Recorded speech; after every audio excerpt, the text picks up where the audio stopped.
విజయనగరం జిల్లా రాజాం పట్టణంలో దొంగలు రెచ్చిపోయారు. దాదాపు 1250 గ్రాములు దోచుకువెళ్లారు. స్థానిక జిఎంఆర్ ఇంజనీరింగ్ కళాశాల ప్రాంగణంలోని డాక్టర్స్ అపార్ట్మెంట్లో ఘటన చోటు చేసుకుంది.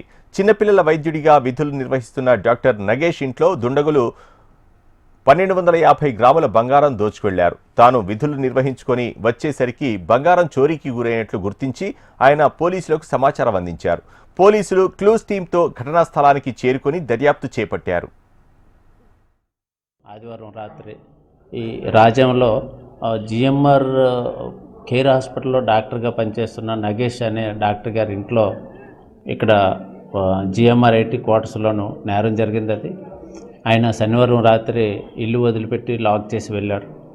ఈరోజు ఉదయం వచ్చి చూడగానే తలుపులు తెరిచి ఉన్నాయి. లోపలికి వెళ్ళి చూస్తే బీరువా బ్రేక్ చేసి ఉంది. బీరువాలో ఉన్న బంగారం వెండి పోయినట్లుగా ఆయన రిపోర్ట్ ఇస్తున్నారు. బంగారం సుమారు 1250 గ్రాములు, వెండి కూడా పోయినట్లు ఇస్తున్నారు. అది రిపోర్ట్ తీసుకొని కేసు దర్యాప్తు చేస్తున్నాం. ఈ దర్యాప్తులో భాగంగా క్లూస్ టీము, డాగ్ స్క్వాడ్ నిపుణులందరిని రప్పించి అది దర్యాప్తు చేస్తున్నామండి.